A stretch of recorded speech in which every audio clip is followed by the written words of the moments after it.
Madame, Monsieur, bonsoir. Il est 22h dans nos studios ainsi que sur l'ensemble du réseau synchronisé de Sud FM CN Radio dans l'actualité de ce Sud Soir.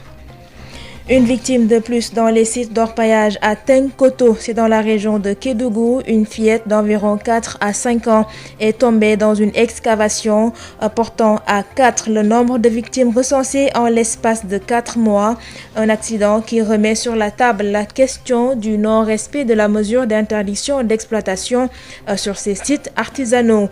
Les 400 employés de l'usine de boissons de Keur Mor Ndiaye sont dans une colère noire. En assemblée générale, ils ont dénoncé leurs difficiles conditions de travail, non sans oublier de mentionner les coupes dans leur salaire. Après 3 ans de calvaire, leurs dirigeants syndicaux ont décidé de porter le combat. Lutte contre les inondations, le gouverneur de Dakar vient en aide aux sinistrés de sa circonscription et c'est à travers l'opération Fendi qui sera lancée demain lundi et puis à J-16 du Grand Magal de Touba, la cité religieuse fait sa toilette. De vastes opérations de nettoiement ont ainsi été entreprises ce week-end. C'était en présence des autorités religieuses locales et étatiques. Sur l'international, l'ancien président ivoirien et candidat à la prochaine présidentielle, Henri Konan Bédié, appelle à la désobéissance civile. Avec d'autres candidats déclarés, il proteste contre la décision de la Cour constitutionnelle qui a retenu les candidatures de Laurent Gbagbo et Guillaume Soro. La rétrospective des faits marquants de la semaine avec Josette Kali va boucler ce Sud Soir mis en onde par Pape Abdoulaye Dieye. Adji Fatou Bari. Bienvenue à toutes et à tous. La mort a à nouveau frappé ce dimanche dans un site d'orpaillage à Tenkoto, dans la région de Kédougou. Une fillette d'environ 4 à 5 ans est tombée dans une excavation. Ce drame porte à 4 le nombre de victimes en l'espace de 4 mois seulement, ce qui repose d'ailleurs sur la table la problématique du non-respect de la mesure d'interdiction qui frappe les secteurs artisanaux et semi-mécanisés. Boubacar Tamba. Encore mort dans le mythique village de Tenkoto. C'est une fillette dont l'âge, selon nos sources, serait comprise entre 4 et 5 ans. Le drame est survenu ce dimanche dans le couloir officiel d'exploitation artisanale de l'or où ses parents de nationalité guinéenne s'activaient dans la recherche du métal jaune. L'enfant, selon les mêmes sources, est tombé dans l'un des nombreux cratères qui caractérisent le site et qui sont par endroits remplis d'eau. Alertés, les Pandores établis à Tenkoto se sont présentés sur les lieux pour procéder au constat d'usage. Le corps de la fillette est en cours d'évacuation au centre de santé de Kédougou. La question qui taraude les esprits et qui demeure sans réponse est de savoir pourquoi, malgré la mesure d'interdiction de toute opération d'exploitation artisanale comme semi-mécanisée de l'or, qu'il y ait des gens qui la bravent. Car à notre passage samedi sur le site, il grouillait encore de monde. Ces accidents deviennent monnaie courante à cet endroit précis, car le 15 mai dernier, 3 femmes y avaient péri suite à un éboulement. Boubacar Tamba Kédougou, Sud FM. Après Tamba, direction Thiès pour parler de la colère des 400 employés de l'usine de boissons de Keur Mor Ndiaye dans la commune de Fandène. Tous leurs droits sont bafoués, pas de salaire aux normes ni de cotisation sociale avec des tracasseries quotidiennes. Les syndicalistes portent ainsi le combat. Ces travailleurs étaient d'ailleurs ce matin en assemblée générale à la Bourse du Travail de Thiès. Nous retrouvons donc la correspondance de Babacar Ndao. À l'usine de production de boissons de Keur Mor Ndiaye dans la commune de Fandène sur la route de Khombol, les employés vivent le calvaire depuis son ouverture en 2017. Plus de 400 travailleurs sans aucune garantie sociale ni de respect de la réglementation y gagnent pourtant leur vie. Le syndicat national des industries textiles et branches rattachées se désole à des promesses non tenues par l'employeur. La Tirfal dirige ce syndicat. Alors vous savez, l'ANA, effectivement, c'est une entreprise qui est basée 3 ou 4 km de Thiès, qui est venue ici avec un grand projet d'investissement. Dans leur projet, vraiment, les Chinois viennent s'installer à Thiès, vraiment en promettant vraiment de créer des emplois. Nous devons les accompagner. C'est pourquoi là, voilà 1 an, on les a accompagnés. Il y a plus de 250 travailleurs à l'intérieur, mais les conditions effectivement sont lamentables, il faut le dire. On avait signé au niveau de l'inspection régionale du travail de Thiès un protocole d'accord dans lequel, alors il était dit que chaque mois, on va signer au moins 10 contrats de travail. Alors, mais je crois que vraiment l'engagement n'a pas été été respectée. Les charges sociales aussi posent problème au niveau de l'IPRES et de la caisse sécurité sociale. Les travailleurs aujourd'hui vraiment font un chômage partiel. Des fois, ils restent 12 jours sans travailler et on leur défalque ça sur le salaire. Vraiment, le salaire est élastique et c'est très important au Sénégal. Également, vraiment, les conditions de travail sont très dures. Il faut 12 heures. Nous avons tenu des réunions mensuelles plusieurs fois, mais vraiment, rien ne change. La situation s'était empirée pendant la période de confinement, sans aucune mesure d'accompagnement, d'où la nouvelle posture que le syndicat entend adopter dès ce lundi, la TIRFAL. C'est pourquoi aujourd'hui on a convoqué l'ensemble des travailleurs dans cette bourse de travail, alors pour essayer de voir un plan d'action qu'on va établir. La première chose à faire, c'est d'établir une requête que nous allons déposer dès demain au niveau de l'inspection du travail, requête dans laquelle nous avons mis tous les manquements. Du côté de l'usine Lana Boisson Production, c'est l'Omerta, Babacar Ndao, Thiès Sud FM. Et puis, retenez que le gouverneur de la région de Dakar, Alassane Sall, lance demain lundi une opération baptisée Fendi. Il s'agit d'une initiative qui entre dans le cadre de l'exécution du plan Orsec, organisation des secours, lancé début septembre pour venir en aide aux victimes des inondations. La cérémonie de lancement de l'opération prévue sur le parking du stade Léopold Sédar Senghor à Dakar sera suivie d'une visite des sites aménagés à Keur Massar pour l'accueil des sinistrés. Opération de désinfection et de désinsectisation de l'école de Grand Médine qui abrite une quarantaine de personnes, toutes des sinistrées suite aux pluies et inondations notées dans la commune. Le major Alain Ngom du service national de l'hygiène revient sur le déroulement de cette opération. Nous l'écoutons avec Amadou Moustapha Dia. Suite aux pluies diluviennes, Grand Médine a été touché et des ménages ont été impactés. 40 personnes sont devenues sinistrées et logées à l'école élémentaire. Cela induit un certain nombre d'obligations nécessitant une réponse sanitaire globale pour éviter l'apparition et le développement de certaines maladies au niveau de ces zones. C'est la raison pour laquelle le maire de cette localité avait requis l'intervention du service. Mais il faut souligner que le ministre de la Santé et de l'Action sociale est également sous les lieux pour apporter un nombre de l'eau important, de détergents et de désinfectants, mais également une motopompe. Nous, en ce qui concerne le service d'hygiène, nous avons mobilisé un peloton de 8 agents, 3 véhicules d'intervention les moyens organiques. Nous avons fait une action d'hygiène collective centrée sur 3 dimensions. Premièrement, des messages de sensibilisation pour prendre les mesures d'hygiène individuelles et collectives pour préserver la santé et l'ordre sanitaire au niveau du camp. Mais également à la suite des enquêtes préliminaires effectuées sur le terrain au niveau des responsables du camp. Il a résulté qu'il n'y a pas de maladie diarrhéique, mais la densité de moustiques est très forte, gêne le bien-être et le sommeil des occupants. Nous avons entrepris immédiatement des mesures de destruction de moustiques avec un produit ainsi très efficace qui a été donné par le programme national de lutte contre le paludisme qui appuie nos actions de façon continue.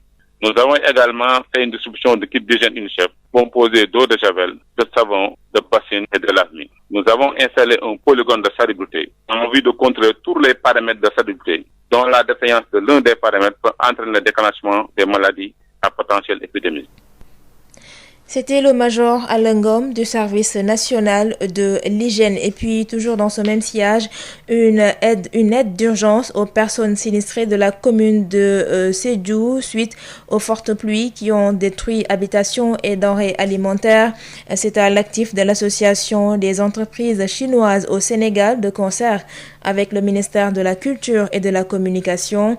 Le ministre et maire de Sédhiou, Abdoulaye Diop, et son hôte ont magnifié l'axe de coopération entre le Sénégal et la Chine. Moussa Dramé. L'association des sociétés et entreprises chinoises au Sénégal, UHCI, manifeste son élan de solidarité à l'endroit des personnes sinistrées de la commune de Sédhiou suite aux pluies qui ont détruit habitations et denrées alimentaires. Du riz, de l'huile, du poisson et autres équipements de prévention de la COVID-19 sont symboliquement remis aux bénéficiaires sous l'autorité du ministre de la Culture et de la Communication et maire de Sédhiou qui a activé ce levier de partenariat sino-sénégal pour venir en aide aux populations. Le ministre Abdoulaye Diop. Remercier chaleureusement les entreprises chinoises ici installées au Sénégal. Le gouvernement a pris à bras le corps la question pour venir en appui à toutes les populations sinistrées de ce pays. Vous venez de remettre pour la commune de Sédhiou 1800 sacs de riz de 5 kg, 700 litres d'huile, 2500 paquets de boissons, 1,5 tonne de poissons, 4000 masques et 400 thermoplates. Je voudrais que ça se fasse équitablement à toutes les populations ici réunies. Céline, la représentante de l'Association des sociétés et entreprises chinoises au Sénégal, met ses gestes dans le compte d'une solidarité agissante entre Dakar et Pékin. Contribuer à l'approfondissement de l'amitié sino-sénégalaise, notre association a pris l'initiative d'inciter les membres et les partenaires à donner des dons destinés aux sinistrés. Au nom des bénéficiaires, la vieille Mariama Dabo du quartier Morikunda se dit réconfortée par ce geste précédé, ajoute-t-elle, de la visite à son domicile de la représentante des sociétés et entreprises chinoises.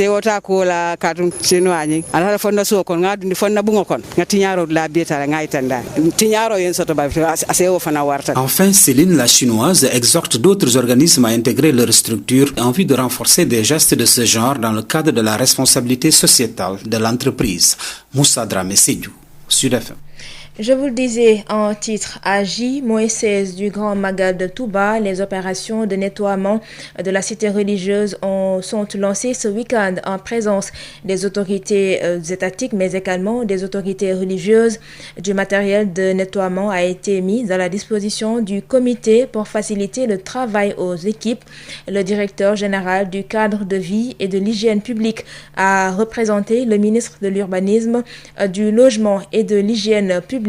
Omar Ba est au micro de Toutissei. C'est un lot symbolique de matériel de nettoyage, donc composé de petits matériels, pelles, brouettes, râteaux et des balais. Entre autres, effectivement, il y a du matériel lourd pour venir en appui, en appoint, pour faciliter ce travail. Et tout cela participe aussi de l'amélioration du cadre de vie de manière générale. Et ça, c'est une des missions du ministère et c'est une des missions aussi de l'UCG, qui est présente à Touba, la Diourbel faisant partie des principaux pôles de l'UCG. Donc on va dire que c'est juste un supplément d'effort qui est fait, mais l'UCG est présent à Touba, notamment à travers sa coordination et à travers un grand projet du chef de l'État qui est le projet de centre intégré de valorisation des déchets. Et c'est le lieu aussi de nous réjouir de l'appel du Khalif, que nous remercions aussi par ailleurs, pour rappeler ces mesures barrières. Et l'UCG aussi a tenu à protéger déjà les éléments qui vont travailler sur le terrain, donc ses propres agents, mais aussi toutes les personnes qui participeront à cette opération de nettoyage, à ces opérations de nettoyage qui vont aller au-delà du Magal, parce que le Magal aussi va être une période de génération de grandes quantités de déchets, et l'UCG sera aussi présente pour régler ce problème. C'était Omar Ba, le directeur général du cadre de vie et de l'hygiène publique qui a représenté le ministre de l'Urbanisme, du Logement et de l'Hygiène publique. Le service national de l'hygiène n'est pas en reste puisqu'il a déployé plus de 100 éléments et a lancé ses activités ce dimanche en perspective du Magal. Différentes activités sont prévues dans la cité religieuse en cette période de pandémie. L'accent sera mis sur le respect des mesures barrières. Capitaine Falilou Sarr, chef de la brigade régionale et hygiène de Diourbel, est au micro de Toutissei. Le dispositif est mis en place à partir du 15 et sera levé le 10 octobre, Inch'Allah. Il va consister à faire, comme l'a dit le commandant Khan, les opérations de prévention dans tous les domaines. Au niveau de la lutte antivectorielle, au niveau de la surveillance des denrées alimentaires, au niveau du suivi de la qualité, du contrôle de la qualité de l'eau et pour tant d'autres aspects, surtout dans le contexte de la Covid, aussi veiller à ce que les mesures de barrière soient respectées. Donc le dispositif est composé sur le plan matériel de 2 camions de transport des troupes, de 18 pick-up 4x4, donc d'une trentaine d'atomiseurs motorisés, autant d'appareils manuels aussi. Pour les hommes, ils sont 100 éléments du service national de l'hygiène, plus une trentaine d'autres comme personnel d'appui et de soutien, les chauffeurs et les autres. Donc nous sommes à grosso modo 130, une troupe de 130 hommes pour 25 jours. Le matériel est là, donc ce que je précise, c'est que tout ce matériel-là va être donc inauguré ici à Touba. Comme l'a dit donc le responsable de la communication Moussa Fakan. Nous nous réjouissons en tout cas de commencer le travail ici. Mais nous nous sommes adossés sur des bases très solides. Je commencerai par la hiérarchie, donc le service national de l'hygiène et à travers le colonel, le ministre de la Santé, qui n'a pas lésiné sur les moyens, mais aussi et surtout la région médicale de Diourbel, mais aussi le comité d'organisation qui nous a accueillis. Sud FM vous transporte partout au Sénégal et dans le monde. Sud International. Direction la Côte d'Ivoire où l'opposition invite à la désobéissance civile suite au verdict de la Cour constitutionnelle validant la candidature du président sortant Alassane Ouattara et le rejet de certaines candidatures dont celle de Laurent Gbagbo et de Guillaume Soro. La coalition de l'opposition ivoirienne était réunie ce dimanche après-midi à Abidjan sous la présidence d'Henri Konan Bédié d'Abidjan. Nous retrouvons notre correspondant Justin Assalé. L'opposition ivoirienne s'est réunie ce dimanche sous la présidence du président Henri Konan Bédié du PDCI-RDA. Objectif s'unir pour faire barrage à Alassane Ouattara, le président sortant et candidat à un troisième mandat.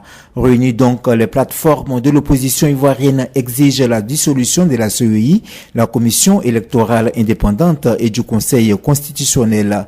Elle invite par ailleurs le parti au pouvoir à respecter l'arrêt de la Cour africaine des droits de l'homme et des peuples qui exige à la Côte d'Ivoire à surseoir au processus électoral et de lever les obstacles à la candidature de Guillaume Soro dans un délai de 15 jours. Dans une déclaration au terme de cette rencontre, le président Henri Konan Bédié invite le peuple ivoirien à la désobéissance civile. Le 14 septembre 2020, le Conseil constitutionnel, avec la complicité de la commission électorale dite indépendante, a invalidé les dossiers de plusieurs candidats à l'élection présidentielle du 31 octobre 2020 sur la base de fallacieux arguments et dans le même temps autorisé la candidature anticonstitutionnelle. Monsieur Alassane Ouattara, qui postule le troisième mandat, face à la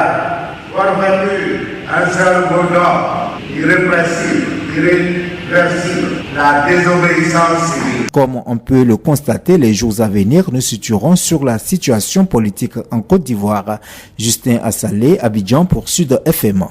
Merci beaucoup Justin Assalé. Après la Côte d'Ivoire, direction la Guinée où 11 formations politiques candidates à l'élection présidentielle du 18 octobre prochain se sont entendues pour barrer la route à Alpha Condé et obtenir ainsi l'alternance en Guinée. Ces leaders politiques ont décidé de former le collectif des candidats pour l'alternance. Ils sont officiellement 12 candidats à être en liste, dont le président sortant Alpha Condé qui brigue ainsi un troisième mandat. Mais déjà, les partisans du Rassemblement du peuple de Guinée se sont réunis à Kankan.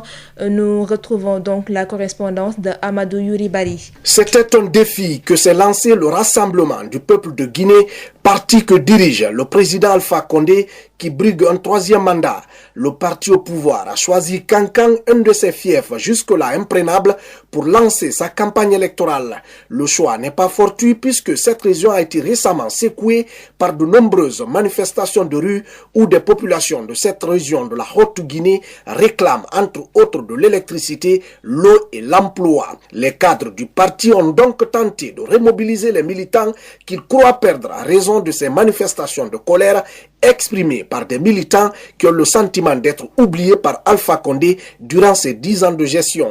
Des militants venus de plusieurs préfectures de la région de Kankan se sont donné rendez-vous à la place des martyrs pour réitérer leur attachement aux idéaux du président sortant Alpha Condé. Mohamed Diané, ministre de la Défense nationale et parrain de la région, est celui qui a ouvert le bal pour appeler leurs militants à aller voter massivement le 18 octobre pour, dit-il, permettre à Alpha Condé d'achever ses nombreux chantiers, comme la réalisation de barrages hydroélectriques dans la région de la Haute-Guinée qui sombre encore dans l'obscurité. Mohamed Diané, homme fort du régime, a surtout galvanisé ces populations à aller retirer rapidement leur carte d'électeur pour pouvoir voter en faveur de leur champion. Absent des lieux, le président sortant s'est adressé à ses militants depuis son palais présidentiel par visioconférence Alpha Condé a remercié ses militants pour la forte mobilisation et invité ceux-ci à ne jamais faire l'erreur de voter pour son challenger Mamadou Cellou Dalein Diallo. Quant à l'Union des forces démocratiques de Guinée, principal parti de l'opposition, elle compte donner le coup d'envoi de sa campagne électorale ce mardi, indique un des vice-présidents du parti dirigé par Cellou Dalein Diallo. Les responsables des 10 autres partis en lice annoncent aussi attendre une rencontre prévue ce lundi avec l'Agence nationale de la sécurité sociale en vue de trouver une solution et se conformer aux mesures édictées par cette agence qui s'occupe de la lutte contre l'épidémie de coronavirus qui sévit encore en Guinée. C'était Amadou Ribari, correspondant en Guinée-Conakry pour Sud FM. À 22h, passé de 20 minutes, place à la rétrospective des faits marquants de la semaine avec Josette Kali. Bienvenue à toutes et à tous, vous écoutez la rétrospective de l'actualité saillante de la semaine sur Sud FM. Keur Massar sera le 5e département de Dakar, 46e au niveau national. Une annonce faite par le chef de l'État Macky Sall au cours de sa visite dans les localités inondées de cette ville. Par ailleurs, le président Sall a demandé aux maires et aux préfets de ne plus autoriser les lotissements dans les zones de cuvette. Nous l'écoutons. Dès qu'il y a une pluie, nous aurons encore un spectre désolant des inondations. Donc nous devons nous aider là-dessus, travailler ensemble pour que les zones non édificantes ne soient plus des zones autorisées pour l'habitat. C'est ça qui permettra de donner un sens aux actions que nous sommes en train de mener. Énormément de ressources ont été injectées et nous allons continuer à le faire, puisque de façon globale, le département de Pékin est dans des zones de marécage. Quand vous reprenez les anciennes cartes, toutes ces zones étaient des zones de marécage. Mais nous pouvons faire de l'assainissement et nous le ferons, Inch'Allah. Et l'autre point que je voudrais dire à l'endroit des populations de Keur Massar, c'est que j'ai décidé, compte tenu de l'ensemble des problèmes qui sont là dans cette zone, la population, les problèmes d'assainissement et d'urbanisation, maintenant de faire de Keur Massar un nouveau département. Et depuis plusieurs années d'ailleurs nous y travaillons. Et je demanderai au ministre en charge des collectivités territoriales, au ministre de l'Intérieur également, de travailler avec les autorités administratives, avec les élus, les maires de Pékin, de Guédiawaye, de Rufisque, pour voir la cohérence territoriale pour le futur nouveau département de Keur Massar.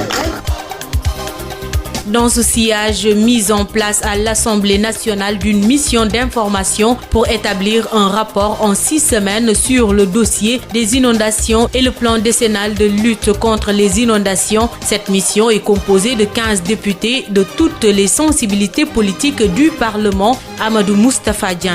Vers la mise en place d'une mission d'information à l'Assemblée nationale, une mission d'information qui aura justement pour mission d'établir un rapport sur le dossier des inondations géré par le plan décennal de lutte contre les inondations, lequel rapport sera déposé au plus tard le 31 octobre 2020 auprès du chef de l'État avec les conclusions et recommandations appropriées. Selon le communiqué de l'Assemblée nationale, cette mission, forte d'une quinzaine de députés représentants de la majorité de l'opposition et des non-inscrits, sera dirigée par un président, un vice-président et un rapporteur. Dès sa mise en place, elle commencera ses travaux dans le cadre du délai de 6 semaines qui lui est imparti. Ces missions sur le terrain cibleront Dakar et toutes les zones géographiques du pays impactées par les inondations. Les membres de la mission seront issus de la Commission de l'aménagement du territoire, de l'urbanisme, de l'habitat, des infrastructures et des transports, de la Commission des finances, du contrôle budgétaire et de la Commission de la santé, de la population, des affaires sociales et de la solidarité nationale. La déclaration indique que cette mission pourra recourir à l'expertise nationale pour jeter une lumière sur la gestion de ce plan décennal de lutte contre les inondations. Levée de toutes les restrictions dans le secteur des transports en commun, des mesures qui avaient été prises dans le cadre de la lutte contre la Covid-19. Les chauffeurs peuvent désormais faire le plein de leur véhicule en utilisant les places debout, mais devront impérativement faire respecter le port de masque. Tcherno Birahim Aou, directeur du CETUD. Comme partout au monde, il y a une levée progressive des contraintes sur les transports publics. Maintenant, relativement à l'arrêté, c'est que nous revenons à une situation où les véhicules de transport public peuvent exploiter avec le nombre de places autorisées. Ça veut dire pour les bus et les minibus, les places assises et les places debout sont autorisées. Les opérateurs ont cependant l'obligation de fermer les portes. C'est garanti par rapport au nombre de places debout qui sont autorisées à bord. Ils ont aussi l'obligation de faire le nettoiement désinfectant du véhicule de transport une fois au moins par jour. Et en gare, classiquement, les mesures d'hygiène et de sécurité édictées par le ministère de la Santé sont respectées. Il reste que ce point est extrêmement important. Le port de masque est obligatoire pour l'ensemble des passagers à bord. Justice à présent, Lamine Diack condamné à 4 ans de prison, dont 2 ans avec sursis et une amende de 500 000 €. L'ancien président de l'athlétisme mondial est reconnu coupable de corruption passive sur le versement de pots de vin des athlètes russes. Une décision de la justice française que rejettent les avocats de Lamine Diack qui comptent bien la contester. Maître Simon Ndiaye. Nous vous annonçons tout de suite que la défense de M. Diack va faire appel de cette décision. Cette décision est une décision qui est injuste et inhumaine. Elle est injuste. Le tribunal a cherché à faire dans le politiquement correct. A voulu se servir de M. Diack comme étant en bouc émissaire. En lisant cette décision, le tribunal nous a montré que il n'a fait que épouser de façon entière la thèse du parquet. Aucun élément présenté par la défense n'a été écouté. Toutes les thèses du parquet ont été épousées sans recul. Alors que le parquet, à la fin du réquisitoire, avait dit « j'ai des doutes », aujourd'hui nous avons un tribunal qui n'a plus de doutes. Le tribunal a des certitudes. Nous avons noté plusieurs incohérences, notamment quand on nous dit qu'il y a eu financement de campagne, mais que dans le même temps on reconnaît qu'on n'a vu aucune trace de ce financement-là. On nous dit qu'il y a abus de confiance, que 15 millions de dollars auraient été détournés par le biais de contrats. Mais ceux qui ont signé le contrat ne sont pas mis en cause. Les bénéficiaires du contrat ne sont pas mis en cause. Ceux qui travaillent avec M. Diack, il n'y en a aucun qui est poursuivi dans le cadre du marketing. Cela est profondément injuste. Nous trouvons que cette justice a voulu faire de la morale et non pas du droit, et c'est dangereux. Toujours dans cette affaire, son fils Pape Massata Diack est condamné à 5 ans de prison et une amende d'1 million d'euros. Un verdict qui ne surprend guère son avocat, Maître Moussa Sarr, qui va faire appel et assure que toutes les voies de recours seront épuisées. Ce n'est pas une surprise pour moi. J'avais déjà indiqué au moment du procès que cela ne présageait de rien de bon. Dans un procès pénal, lorsqu'on empêche à un prévenu d'exercer les droits de la défense en empêchant à ses avocats de se déplacer sur place pour assurer la défense de ses intérêts, il est clair que ce procès n'est ni juste ni équitable. Et dans le cadre de cette affaire, si vous vous rappelez bien, nous avions demandé au tribunal correctionnel de Paris, en raison du coronavirus qui nous empêchait de nous déplacer, de renvoyer l'affaire. Et le tribunal l'avait refusé. La suite, c'est que nous allons interjeter immédiatement appel. Et l'appel est suspensif. En interjetant appel, Pape Massata Diack bénéficie toujours de la présomption d'innocence parce que l'appel est suspensif de la décision de condamnation.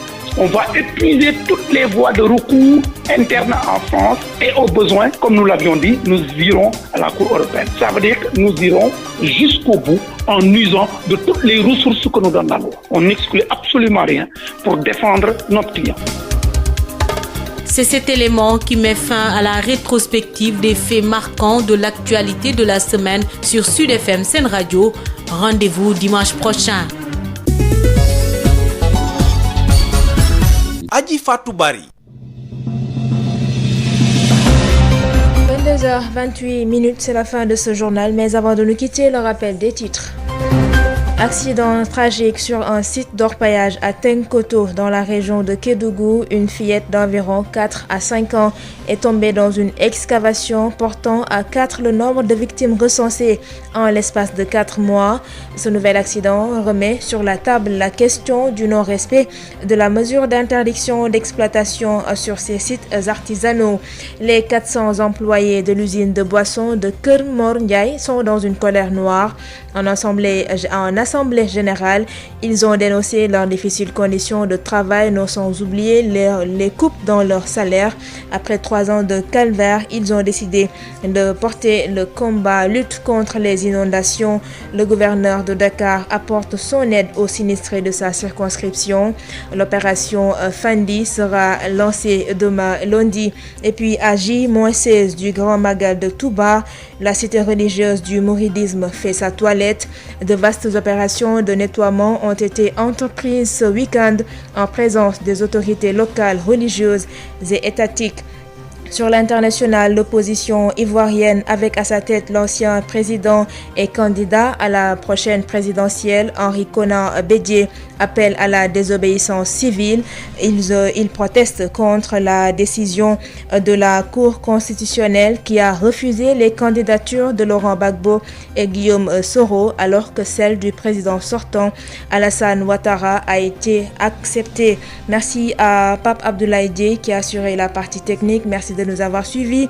Dans un instant, retrouvez Tata Ndeye Mboup dans votre émission Khaware. Très bonne suite de programme.